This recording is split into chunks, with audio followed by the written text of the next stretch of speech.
Hello, everyone. This is my first recording for my presentation for Symbionics, a theory of ecological. Oh, sorry.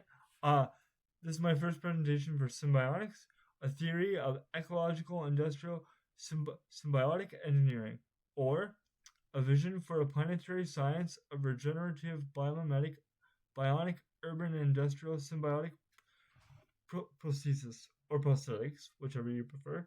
They both mean the same thing. Excuse me. So let's begin.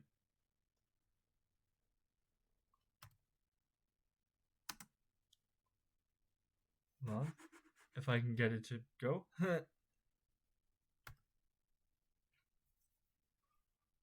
Oh,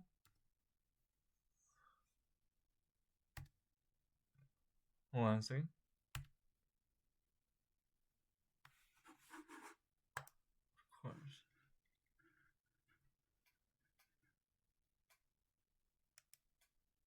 Here we go. So, in a world where I get everything I want out of my biomimicry mastermind program and my theory of symbiotic engineering and yeah, my theory of symbiotic engineering and science becomes a full-fledged science. Um, this is the subjects I would want my future students to become familiar with and research in order to understand how to achieve it. The goal of symbiotics. So the fields would be nature conservationism and ecological restoration, zoology, bioremediation, green chemistry and benign manufacturing, biomedical technology, which is an important thing I will come back to later, a very central concept to understanding symbiotics, industrial symbiosis, alternative energy, cyclical economics, biomimicry, of course, ecosystems biomimicry, systems ecology, living systems. This is a very important part. Indigenous ecological knowledge and natural epistemologies, and open source ecologies, software and hardware, or just what I refer to as technology sharing, because that's been proven to lead to more uh, iterations of innovative technology and create more innovation between different fields when they share technology and information. So let's continue. So before I go into any specific detail about one of my invention schemes, I would like to just give an outline of all my influences. So this is, I hope I'm saying her name right, Maya Brett, Maya Brett, Maya Brett Patterson Zari. She wrote the book Regenerative Urban Design and Ecosystem Biomimicry. She is a sustainable urban designer who specializes in ecosystem biomimicry. She's from New Zealand. She really helped me understand the metric that I could use to measure the ecologically regenerative capacity of my proposed eco um, augmentable technology. Um, so it's essentially based off of measuring what ecosystem services did the pre-developed site provide. So let me take London, Ontario, for example, because I'm from London, Ontario. So it would be like, what ecosystem services did the land and soil, water, and air around London, Ontario before development? Like, what ecosystem services did it provide, and what ecosystem services does it provide after human development, and how badly is the ecosystem service degraded after human development? And then taking those two frameworks and seeing how we can use ecosystem biomimicry and regenerative urban design to better match the ecosystem services of the pre-developed environment, if that makes sense. But I'll get more into that later. So some more definitions to help you clarify um, my idea. So I get out some of my concepts from what's called cybernetics. Cybernetics is usually defined by Dr. Norbert Wiener as the science of communication of the science of controlling communications in the animal and the machine. He was very interested in how biological and mechanical systems interact with each other and communicate and um, tra- pass information and the line between the living and the mechanical. And he was very influential in helping me understand how to create eco-augmentable technology. So other definitions to help clarify: living machines. So a living machine is usually defined as a treatment technology that utilizes a series of tanks which support vegetation and a variety of other organisms. The living machine was conceived by Canadian Dr. John Todd, who is now president of the nonprofit organization Ocean Arcs International and gets its name from the ecologically based components that are incorporated within its treatment processes. This includes organisms, protozoa, higher animals such as snails and plants. The living machine has sometimes been referred to as, quote, advanced ecologically engineered systems, or AEES.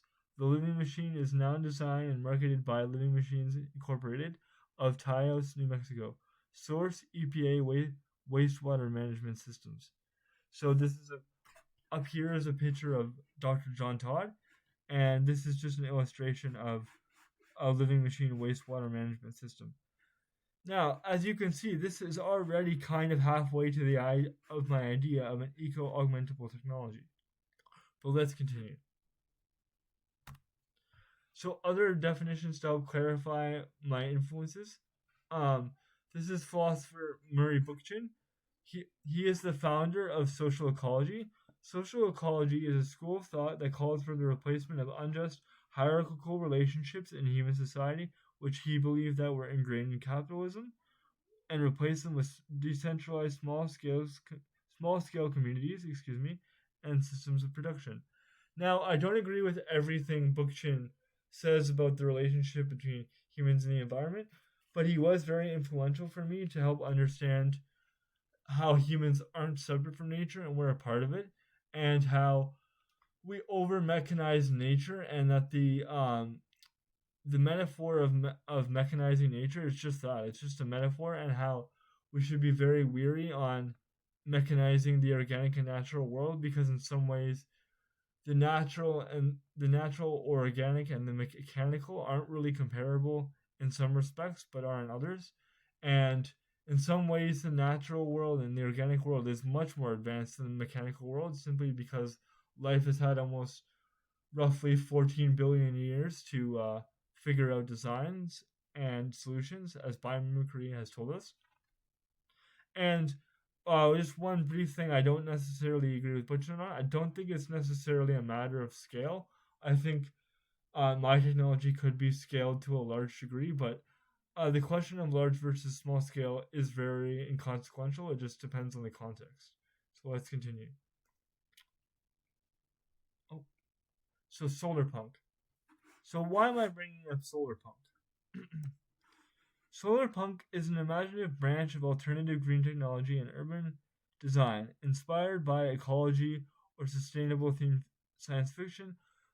Excuse me, excuse me, like those found in the book Ecotopia, written by Ernst Kallenbach in 1975, considered to be the founder or first inspiration for solar punk fiction. Sorry if I'm talking a little fast, I'm a little nervous.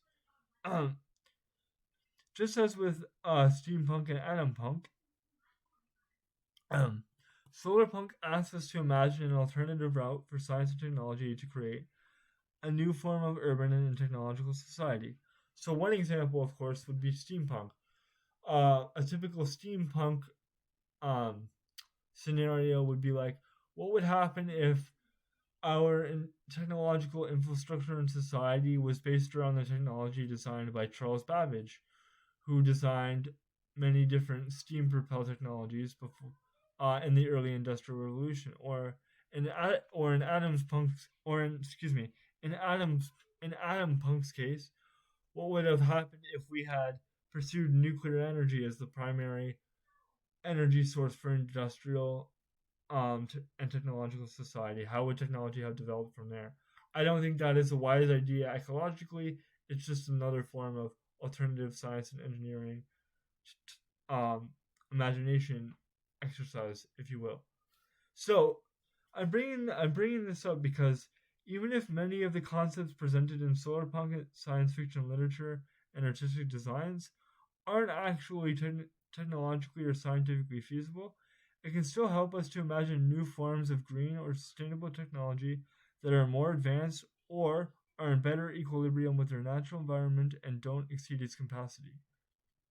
So basically, what I mean by this is, again, even if solar punk's artistic designs and uh, ideas explored in literature aren't feasible engineering or scientifically, they can still help us to conceptualize new forms of green technology that don't even exist yet. And I think a huge problem with contemporary sustainable technology and green energy and alternative energy is that it really lacks imagination.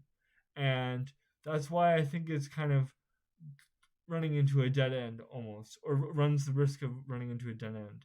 And I think biomimicry is a really good way for contemporary green technology and alternative energy to get out of um, its conceptual um, hamster wheel, so to speak.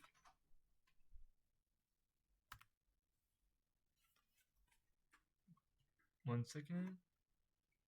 So, what is symbionics anyway? Symbionics is a theoretical framework for a branch of biomimetic architecture, urban design, industrial manufacturing, and information technology designed to integrate modern technological civilization into local and eventually a global ecological niche function. Now, as you all are well aware, we live in the era of the sixth mass extinction caused by the Anthropocene.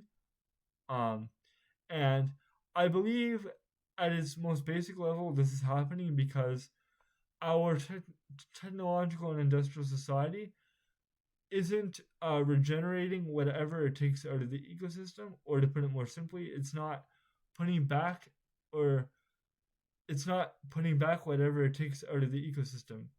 Uh, Indigenous peoples and many tribal peoples who worship nature kind of understood intuitively that whatever you take from nature, you should put back.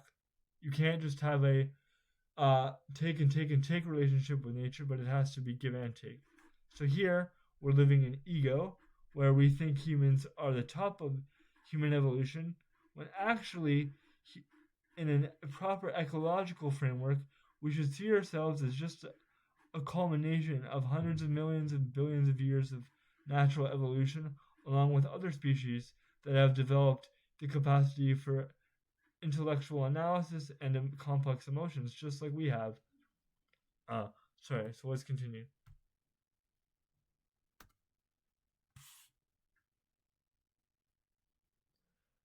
So, how would we go about creating an uh, how would we go about creating an ecologically augmentable technological infrastructure?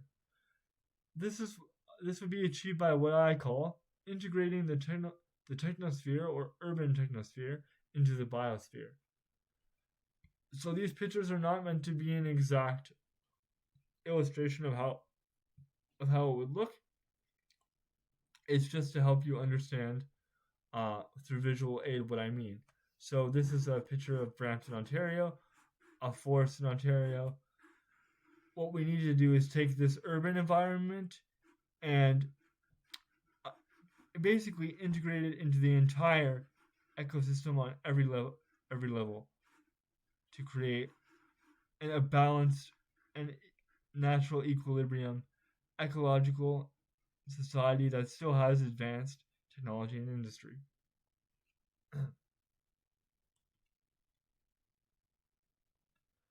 So, what is symbiotics?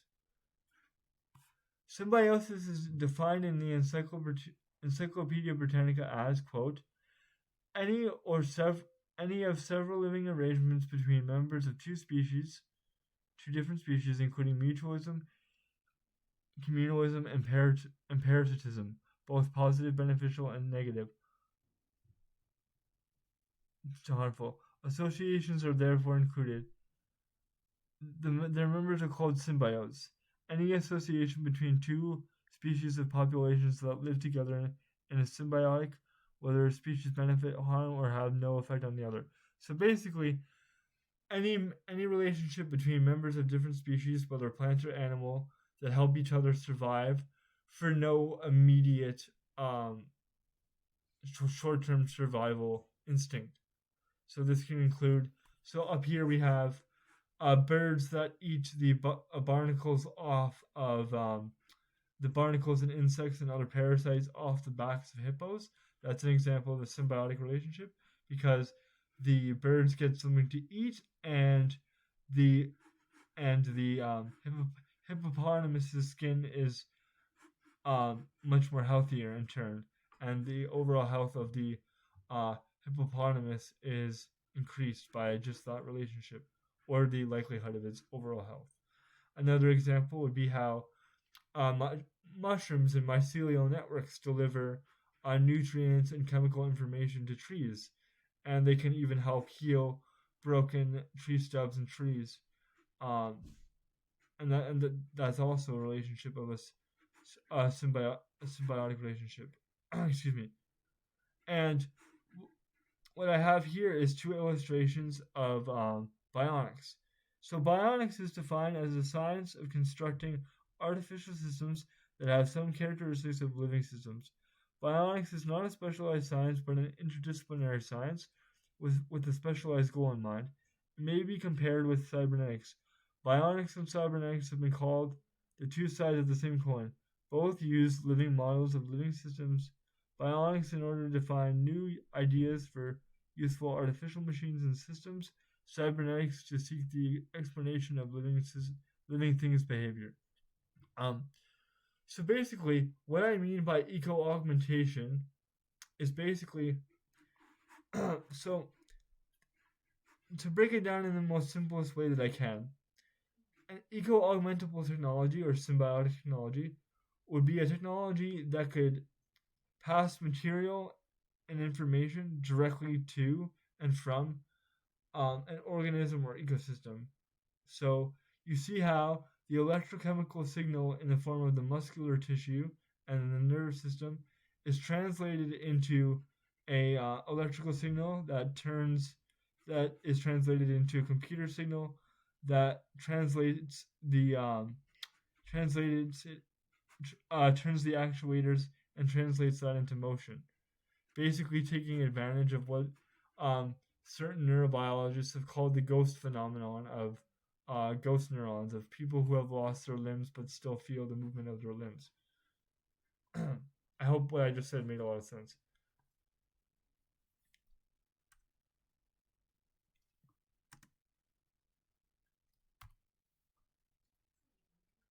So, so now that I've kind of explained what eco augmentation and symbiotics mean, so a form of advanced ecological, industrial, and technological systems that would be integratable with the natural environment or any form of ecosystem and topology. Um, here's an example of one design that I've made. This is an invention concept called the Lovelock tree, named after Jonathan Lovelock, the biologist that came up with the Gaia hypothesis. It states that the Earth is an interconnected superorganism that's alive. So basically, the Lovelock tree is a symbiotic biomimetic power generation grid, ecological data collector, and soil, air, and water purifier. It comprises a soft robotic inner layer powered by artificial photosynthetic leaves, a gyroscopic shaped wind generator to avoid any harmful sound wave compressions. Sorry, I wrote two as in the number two, not two. A mistake. Sound wave compressions that can be harmful to birds, bats, or other hypersensitive hearing animals. It also includes a biophilic multi-outer layer to provide habitat for any tree-dwelling animals, insects, plants, sorry, any tree-dwelling organisms, be it animal, insect, or plant.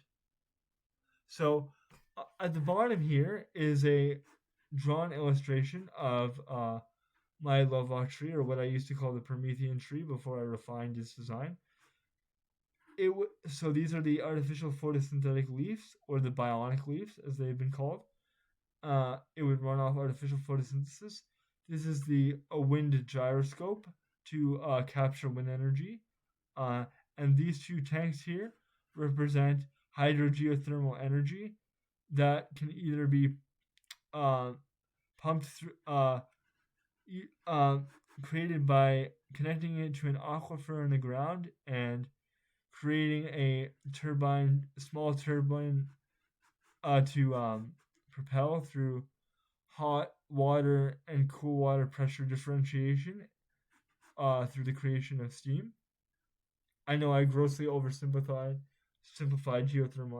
hydrogeothermal energy, but that's why I put that in there. Uh, and above are two AI illustrated images of what I am trying to conceive. Again, these are not perfect illustrations of what I would want to design. These are just artistic renditions to help you understand what I'm trying to envision. Again, these are not the ideal design of what I would want them to look like or even um, look like, but it shows them coexisting with natural trees, which is what I would want them to do. Again, I just want to state that my technology is not meant to be a silver bullet to solve the ecological crisis, which is too big of a problem for one scheme to solve, but it is meant to be a tool in the toolbox. So let's continue. So, the Lovar tree or Lovar tree network, this power generator and ecological restoration grid would be ideally designed to be an MES or multiple energy system.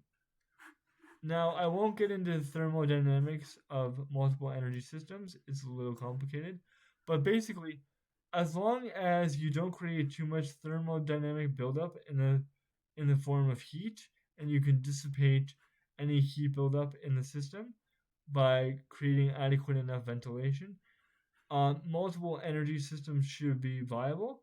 And the reason I want my Love Tree network to be a multiple energy system is that if in certain hours of the day there's not enough wind or available solar energy or thermal water to power the Love Tree system, it could it could turn off its reliance on one of these energy sources and switch to another primary source of energy, or just adjust its energy input levels um, depending on which forms of energy it's intaking. So if it's taking in too much artificial photosynthesis, perhaps it would turn it down and it would turn up the hydrogeothermal energy intake.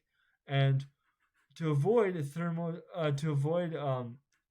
thermal heat buildup in a multiple energy system such as my Lovelock tree, I would have energy.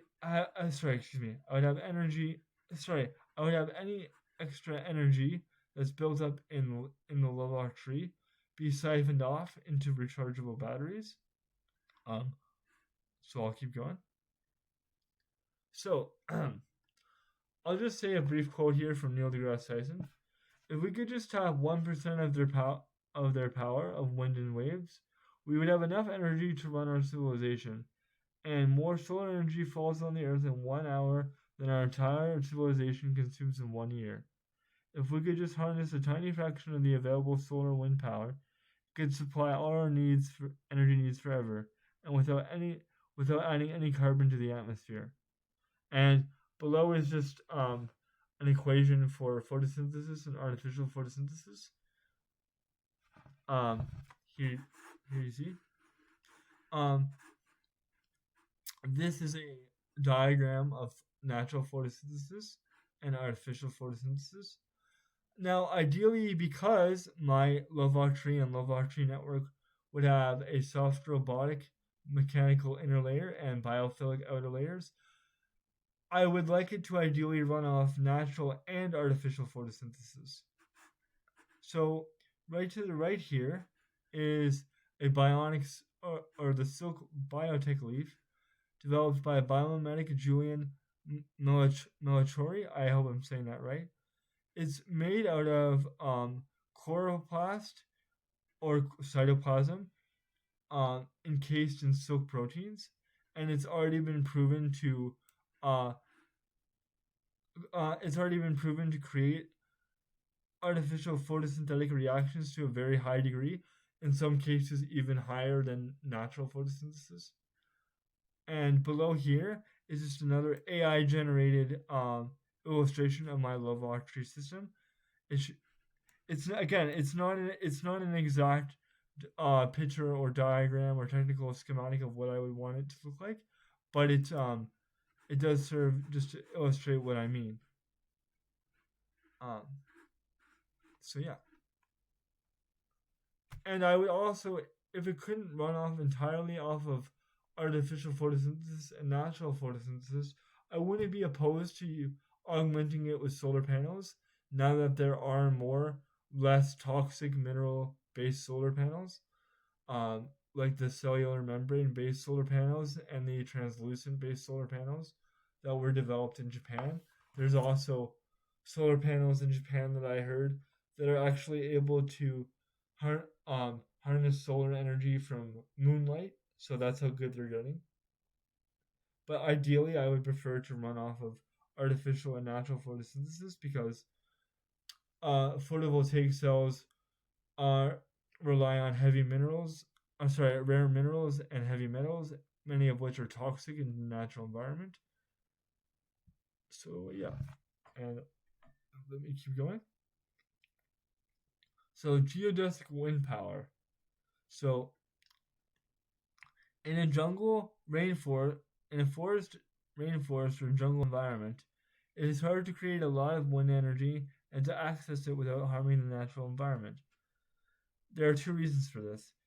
Traditional wind turbines require a very large Traditional wind turbines are very large and require a lot of space relative to the forest environment for the Lovelock tree network to work. Two, traditional wind turbines create wind pressure waves and noise pollution that would be harmful to too many birds, mammals, and other tree dwelling inhabitants. Studies have also shown that wind turbines have negatively affected even humans' hearing. It's because of the perpetual uh, uh, sound wave produced by the constant spinning of the turbine, and sometimes the breaking of the sound wave depending on how fast the turbine is spinning. So, what is my alternative then for wind energy?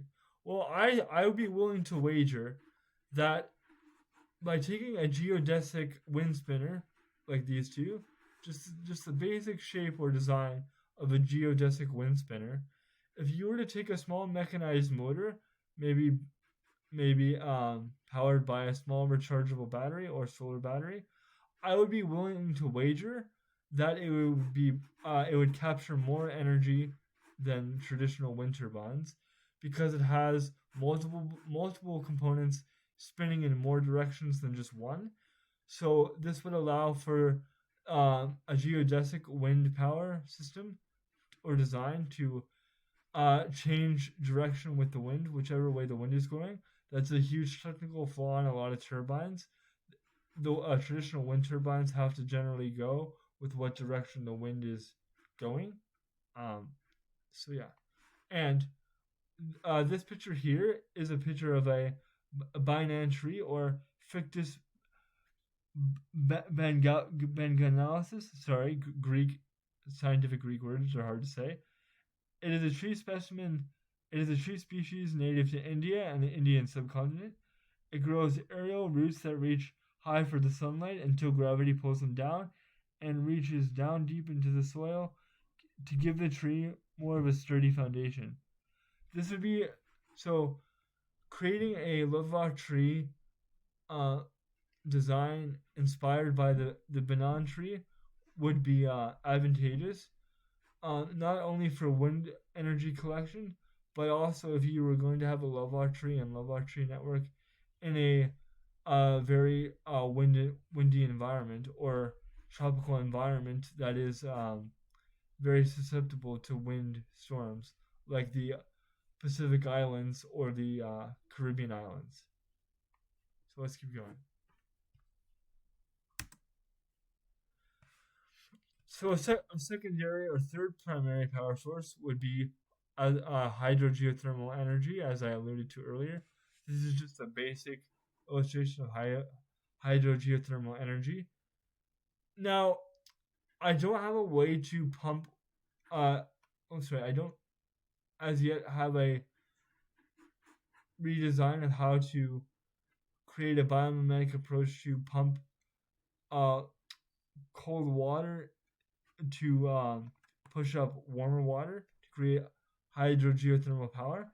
But I've been exploring uh, ideas of how to create crystalline tube, tube sorry crystalline structures um, that we can mold into cylinder shapes to reach deep beneath the earth, based off of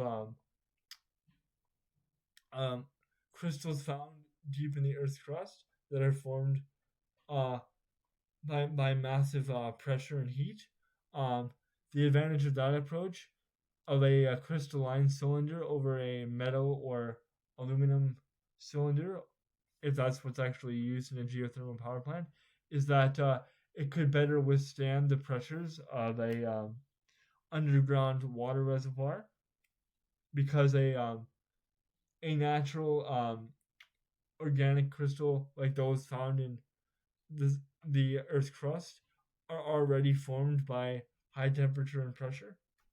Um, and the second picture here is a of the I hope I say this right, of the o- Ohio Luna trees or the metro or the excuse me.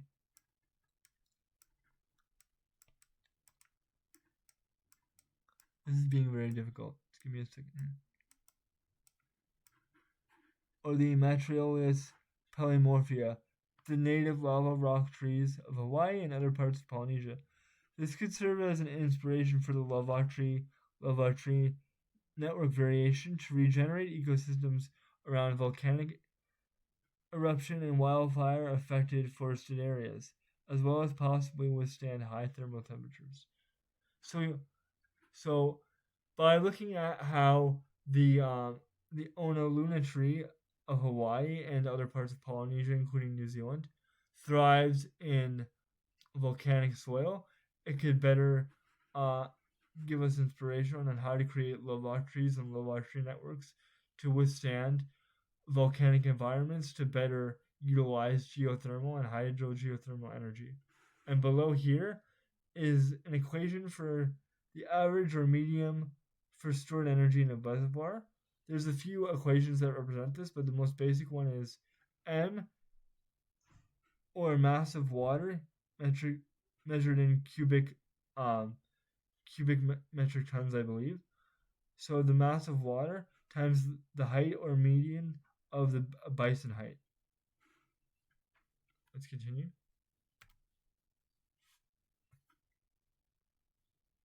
So now that I've given a basic introduction to my invention, let's take an even deeper look. Let's take a closer look under the hood, or skin, shall we say?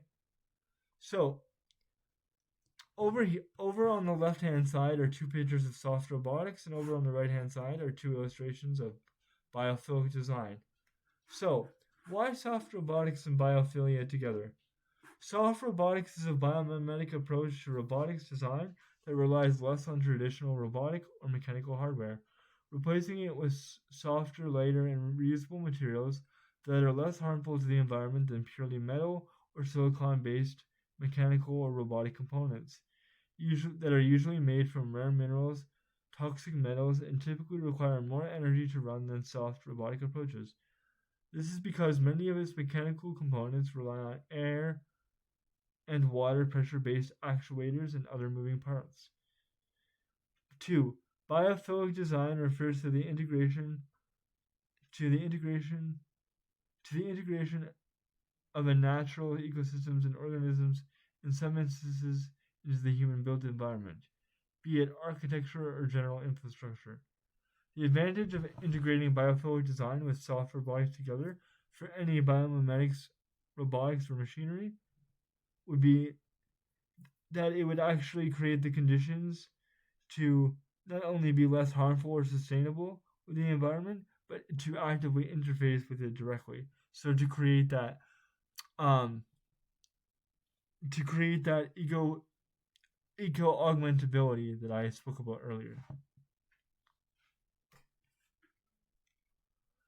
So let's explore the soft robotic inner layer and the biophilic outer layers more closely.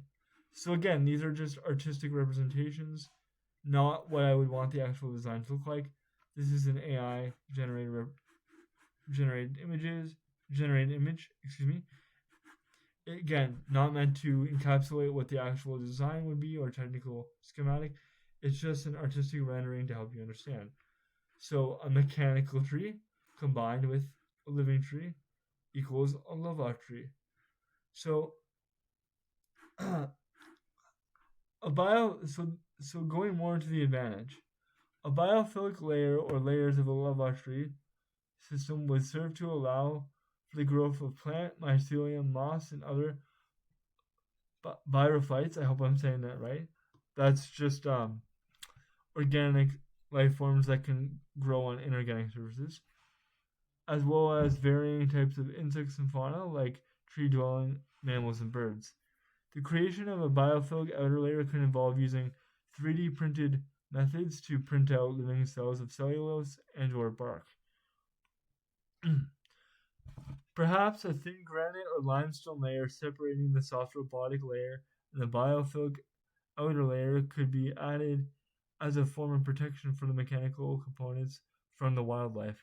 I also thought of an idea of where, so say a squirrel or a raccoon or something gnaws past the biophilic outer layers and threatens the soft robotic components, it could release a pheromone that would scare the um, animal away from damaging the biophilic layer, or release a hormone to attract a predator animal or insect or plant to scare the animal away from damaging the biophilic outer layer. Um, One advantage of creating a limestone or granite by separating two layers of the lava tree is that it would create or encourage the growth of moss and other vine species to grow up on top of it, like those seen on the sides of buildings, maybe by the utilization of a biomineralization process. Now, I'm not actually sure if what I'm describing is actually biomineralization, but biomineralization is the closest uh, biochemical process I can come up with that describes what I'm talking about. It's basically where when organic molecules bind with rock sediment or grow on top of rock sediment. Let's let's keep it going.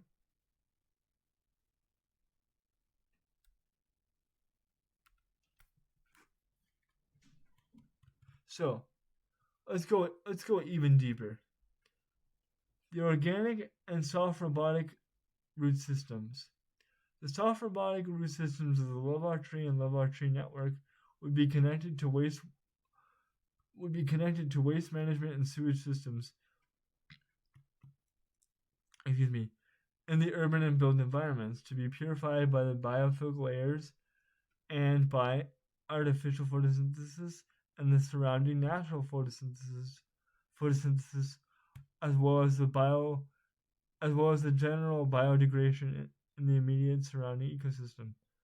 So the primary function of the self robotic um, root root system, or the primary self robotic root system would be to take in organic material and bio waste from the human built environment to be purified or detoxified and be placed back into the ecosystem. The secondary organic or biophilic root system would help to purify any organic waste or material from the human environment and place it back into the ecosystem to achieve ecological or local biosphere regeneration. Expels or puts back purified, detoxified organic materials back into the surrounding ecosystems. One thing I didn't mention here is that what the primary reason for also integrating a soft robotic layer and a biophilic outer layers is that whatever the soft robotic um, purification system would miss, or yeah, whenever the soft robotic layer would miss during detoxification and purification of air, water, or soil, or all three, would be refiltered through the biophilic layers to be extra purified or detoxified, just to make sure that uh, whatever was missed by the soft robotic system of the tree would be addressed by the biophilic layers, if that makes sense. So,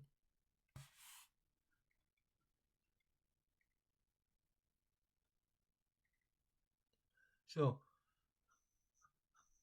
how to make a laboratory network?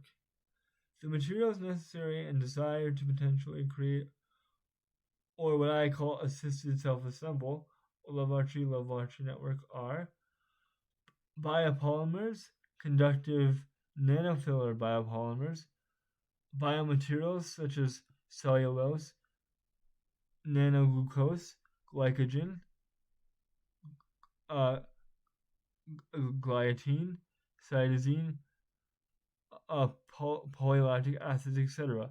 The advantage of all of these listed biomaterials and biopolymers is that they're already being used in the many biomimetic sciences and um, the field of sustainable design.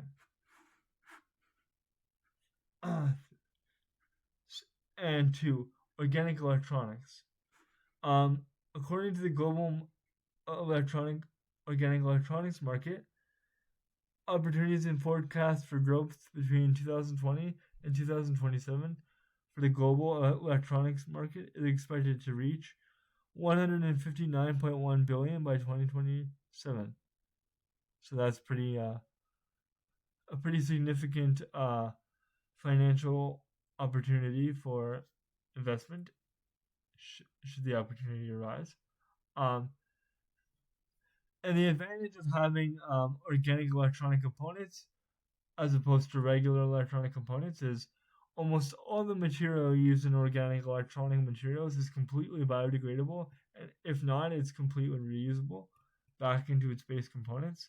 And if the laboratory and laboratory network would need traditional electronic components to function, I would suggest that those electronic components be created, or sorry, be taken from recycled industrial electronic components through industrial symbiosis, which is basically a new form of industrial recycling that utilizes all industrial waste to be put back into um, manufacturing for other industries. So it's basically industrial waste sharing between other industries to generate less waste management, or as Buckminster Fuller calls it, using waste as a resource. And so that's the hardware side of the laboratory network. So, so the software side of the laboratory network. The good thing about the software component of the laboratory is that much of the software already exists to run this technology. So artificial neural networks and machine learning, like that represented here, this is already being employed in multiple AI systems as well as machine learning. This is also a form of biomimicry because it's directly inspired by how neurobiologists understand the interactions between introns and extrons. I hope I said that right. Um, and the second form of software that my laboratory and laboratory network would be powered by is a form of software called artificial life software by a professor of computer science at Arizona, David Ackley, who designed a form of software to evolve in a digital environment or digital ecology. And rather than creating software that can't run if one component of the program is a bug or is incorrect, uh, is basically designed to run like a biological system where if one component of the system fails, it can still run, and it it won't it won't run perfectly every time, but it will basically try to run the program as best it can each time, and the program will evolve better with each iteration, just like natural systems in ecology. I hope I explained that well. And up here, oh, sorry, up here is a diagram of all of the purple is all the biopolymers, the orange is all the applications, and the blue is sources of food waste, and the green is food industries. So a lot of applications for the food and waste industry, but I think um, the sustainable electronic industry is going to see a lot more uh, usage of advanced biopolymers. So,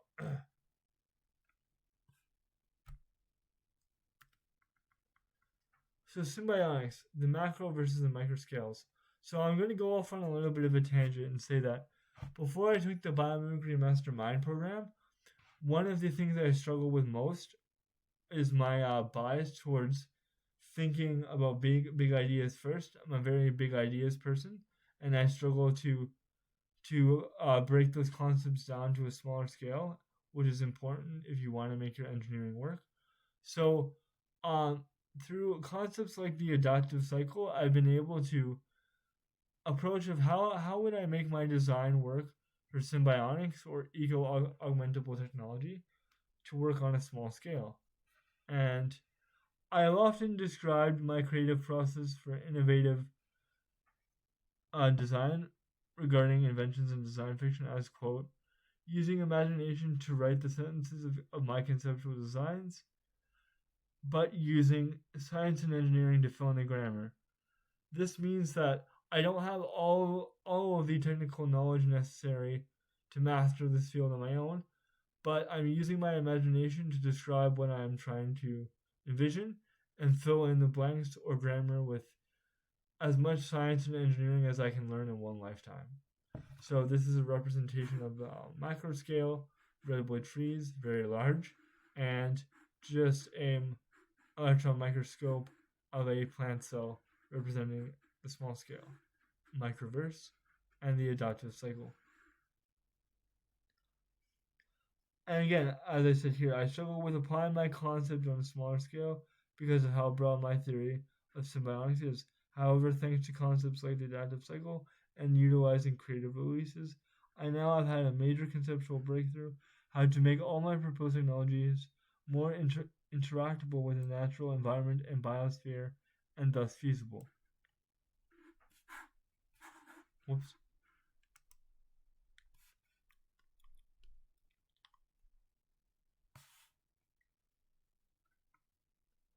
So, back to how exactly would I make an eco-augmentable symbiotic system possible?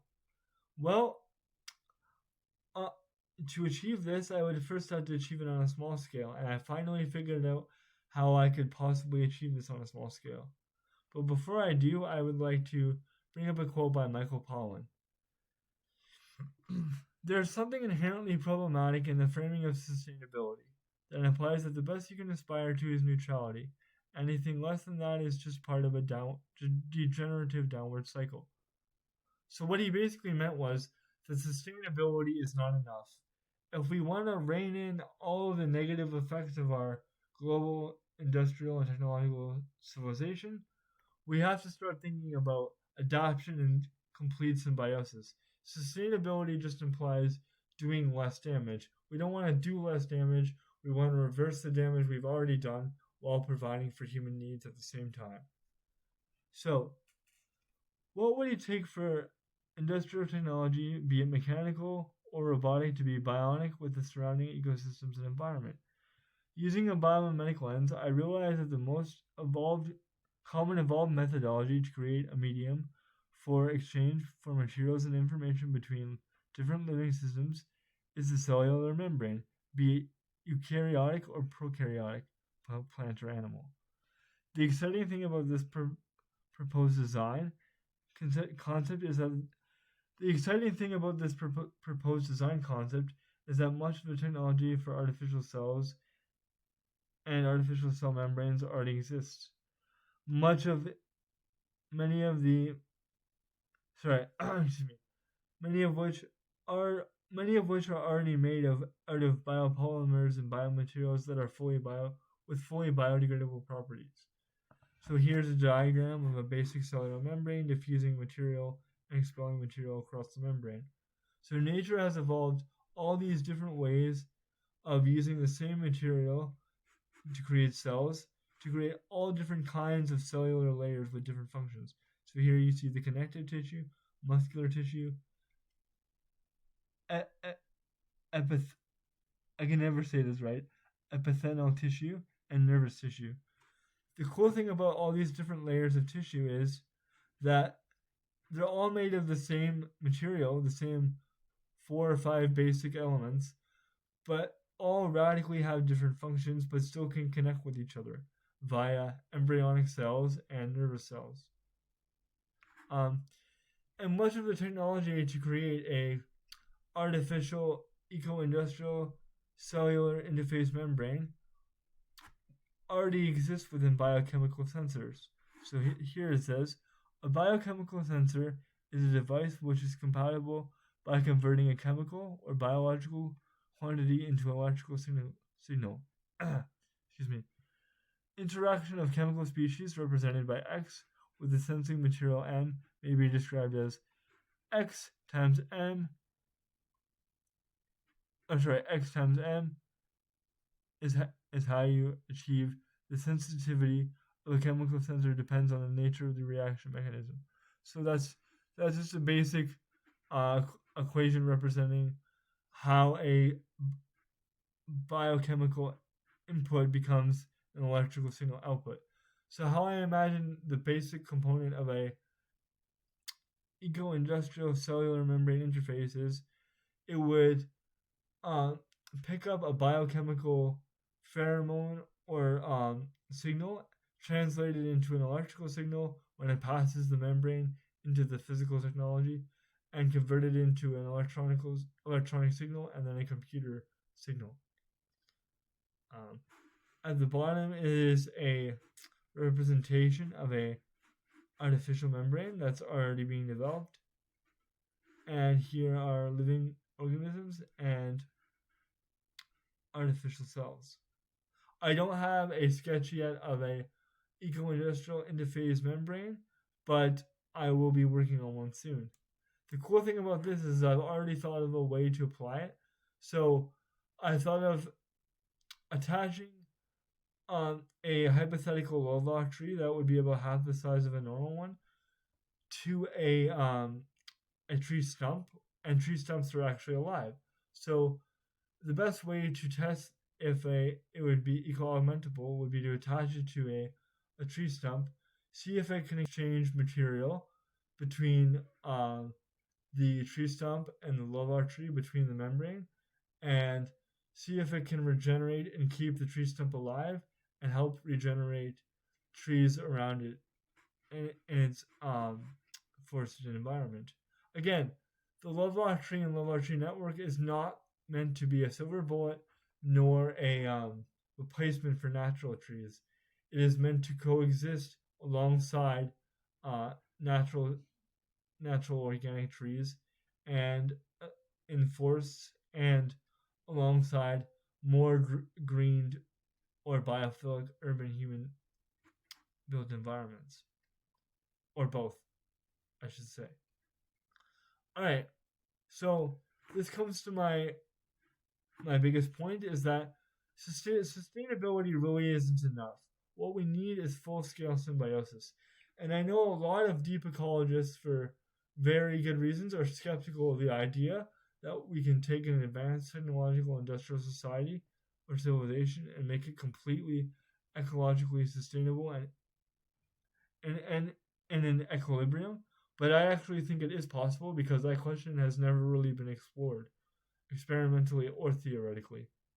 Biomimicry was just starting to ask that question, but I'm beginning to ask the question in even further depth. And basically, what I see Symbionics is doing is leveling up biomimicry so that biomimicry doesn't get stuck in the same um, design and innovation cycle or static wall that a lot of traditional green technology and sustainable designs are now facing, such as electric cars, solar panel, wind energy. None of these are inherently bad ideas or examples, but they're definitely not enough and they definitely lack imagination. And without imagination, we cannot come up with better technical designs. So, so I want to end my first presentation of symbiotics with a very interesting but unnerving, thought-provoking idea.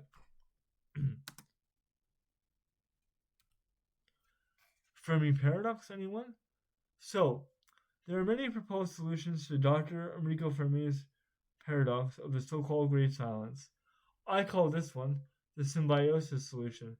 This solution states that all advanced technological civilizations that rely on high energy power technology eventually reach an ecological crisis point.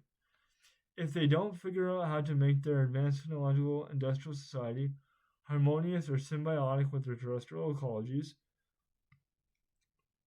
they almost certainly face extinction.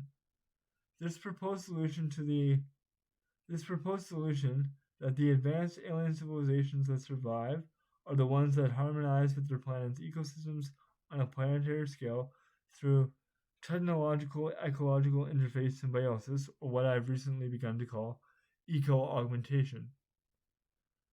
This sounds much like our Anthropocene, doesn't it? And our current ecological crisis.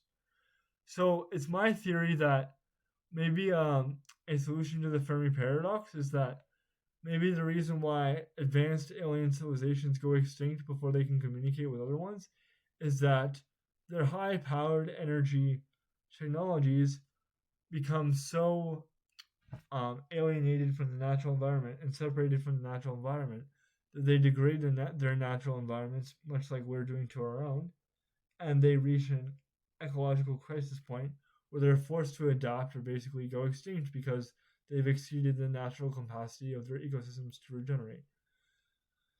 And finally, again, this is just a picture of some of the proposed solutions to the Fermi paradox. There are way more than these for now. This is just a representation to show.